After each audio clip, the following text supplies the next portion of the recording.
The War of the Worlds by H.G. Wells, 1898. Book 2, The Earth Under the Martians. Chapter 1, Underfoot. In the first book, I have wandered so much from my own adventures to tell of the experiences of my brother that all through the last 2 chapters I and the curate have been lurking in the empty house at Halliford, whither we fled to escape the black smoke. There I will resume. We stopped there all Sunday night, and all the day of the panic, in a little island of daylight, cut off by the black smoke from the rest of the world. We could do nothing but wait in aching inactivity during those 2 weary days. My mind was occupied by anxiety for my wife.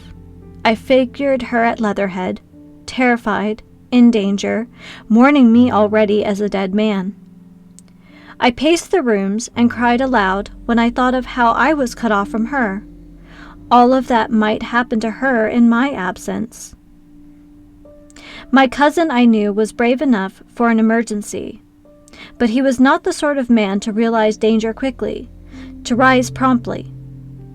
What was needed now was not bravery, but circumspection. My only consolation was to believe that the Martians were moving Londonward and away from her. Such vague anxieties kept my mind sensitive and painful. I grew very weary and irritable with the curate's perpetual ejaculations. I tired of the sight of his selfish despair.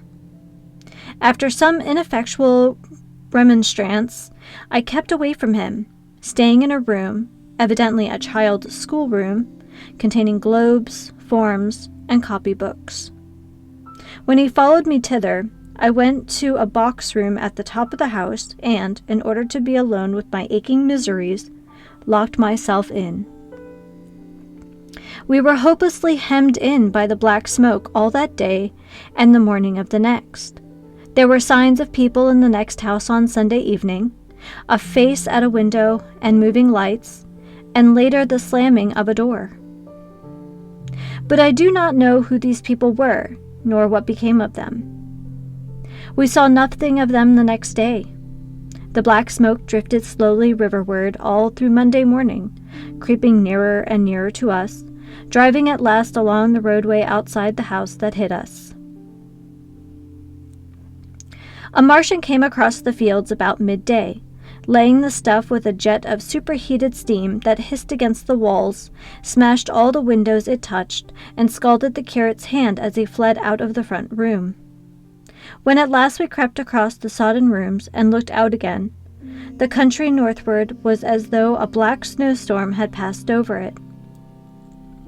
Looking towards the river, we were astonished to see an unaccountable redness mingling with the black of the scorched meadows. For a time we did not see how this change affected our position, save that we were relieved of our fear of the black smoke. But later I perceived that we were no longer hemmed in, that now we might get away. So soon as I realized that the way of escape was open, my dream of action returned, but the curate was lethargic, unreasonable. "We are safe here," he repeated. "Safe here." I resolved to leave him. With that I had. Wiser now for the artilleryman's teaching, I sought out food and drink.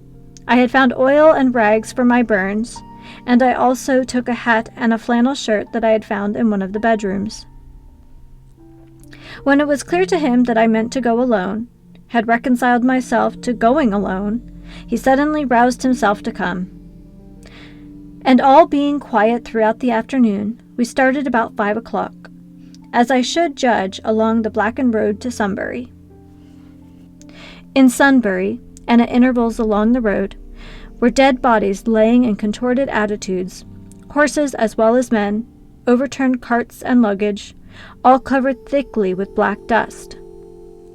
That pall of cindery powder made me think of what I had read of the destruction of Pompeii.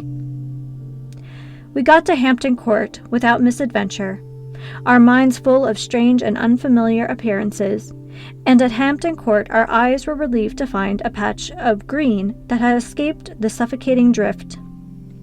We went through Bushy Park, with its deer going to and fro under the chestnuts, and some men and women hurrying in the distance towards Hampton, and so we came to Twickenham.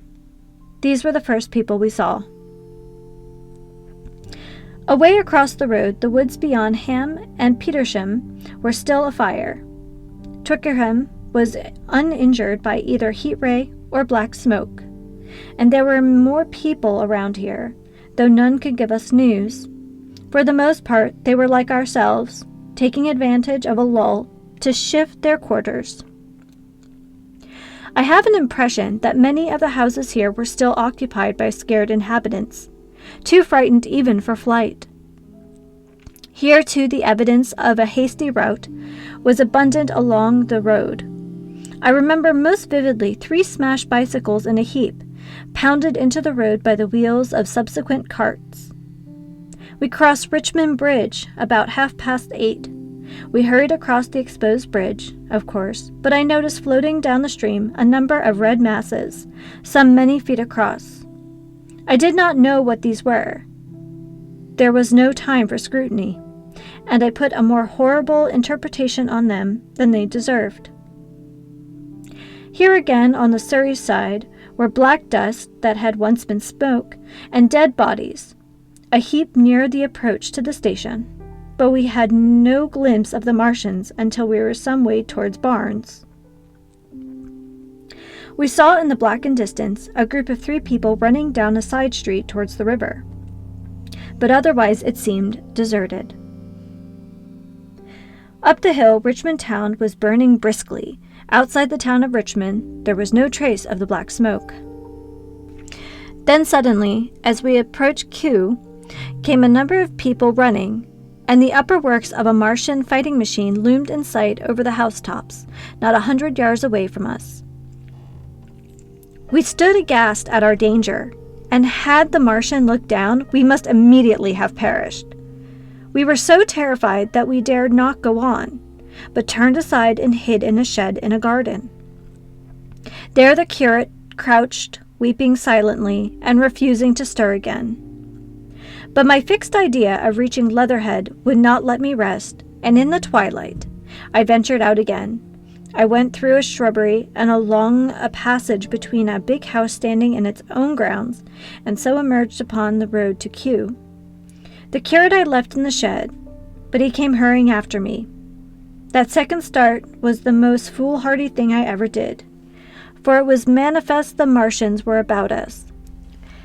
No sooner had the curate overtaken me than we saw either the fighting machine we had seen before, or another, far away across the meadows in the direction of Kew Lodge. 4 or 5 little black figures hurried before it across the green-gray of the field, and in a moment it was evident this Martian pursued them.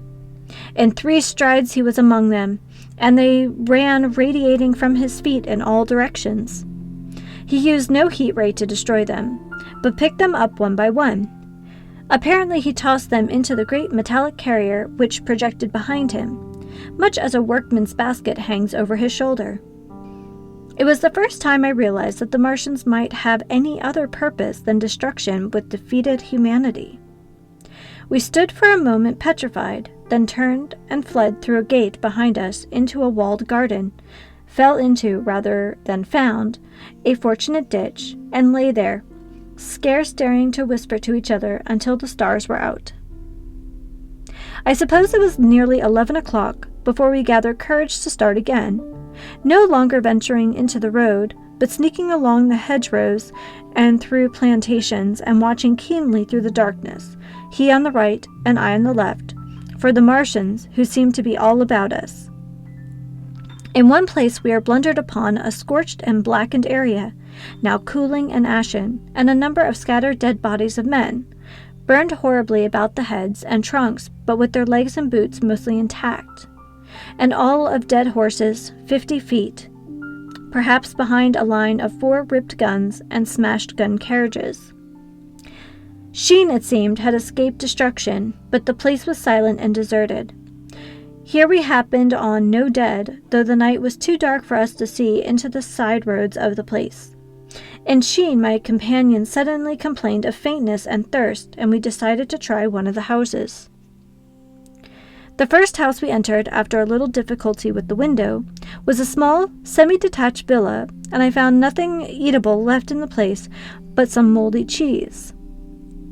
There was, however, water to drink, and I took a hatchet, which promised to be useful in our next housebreaking.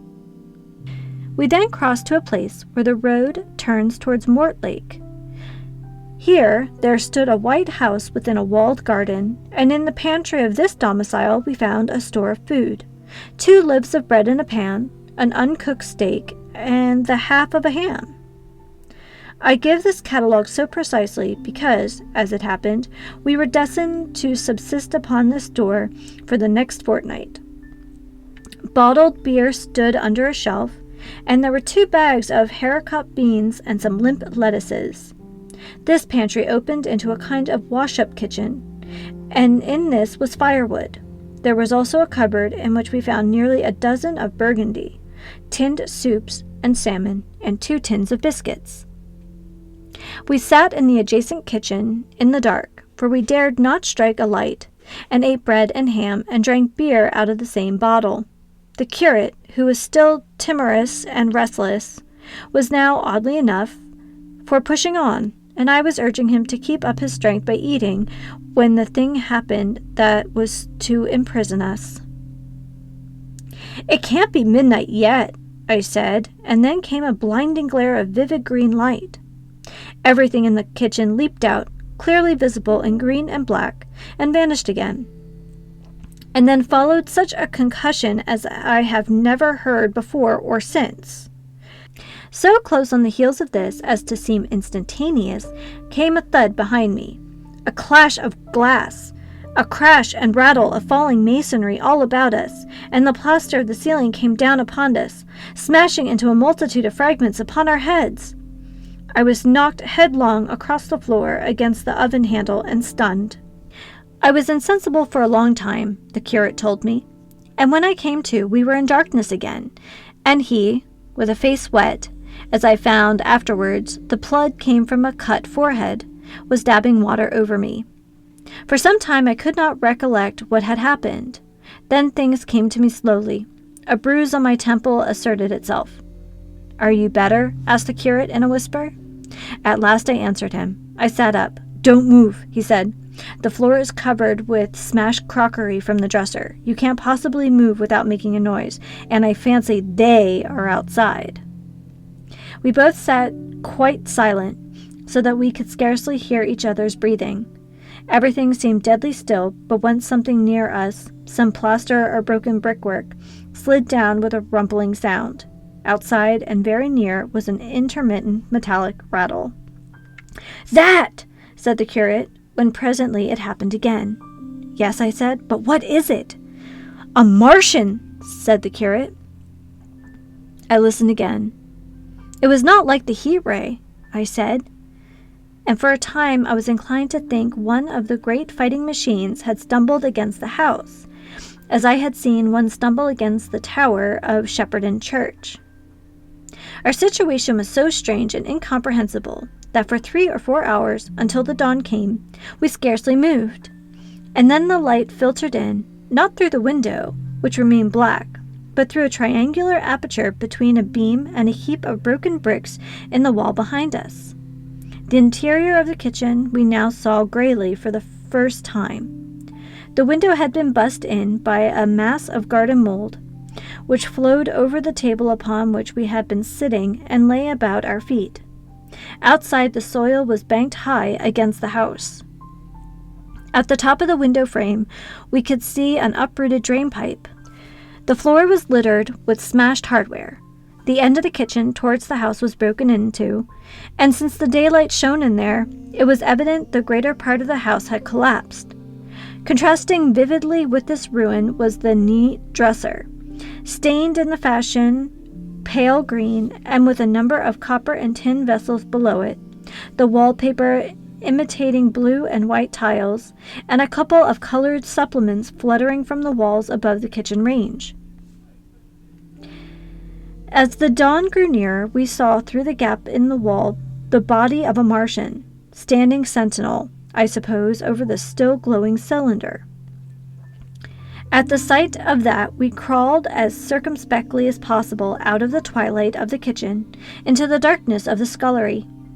Abruptly, the right interpretation dawned upon my mind. "The fifth cylinder," I whispered. "This fifth shot from Mars has struck this house and buried us under the ruins." For a time the curate was silent, and then he whispered, "God have mercy upon us." I heard him presently whispering to himself. Save for that sound, we lay quite still in the scullery. I, for my part, scarce dared breathe, and sat with my eyes fixed on the faint light of the kitchen door. I could just see the curate's face, a dim, oval shape, and his collar and cuffs. Outside there began a metallic hammering, then a violent hooting, and then again, after a quiet interval, a hissing like the hissing of an engine. These noises, for the most part problematical, continued intermittently, and seemed, if anything, to increase in number as time wore on. Presently, a measured thudding and a vibration that made everything about us quiver, and the vessels in the pantry ring and shift, began and continued. Whence the light was eclipsed, and the ghostly kitchen doorway became absolutely dark. For many hours we must have crouched there, silently and shivering, until our tired attention failed. At last I found myself awake and very hungry. I'm inclined to believe we must have spent the greater portion of the day before that awakening. My hunger was at a stride so insistent that it moved me to action. I told the curate I was going to seek food, and felt my way towards the pantry. He made me no answer, but soon as I began eating, the faint noise I made stirred up behind him, and I heard him crawling after me.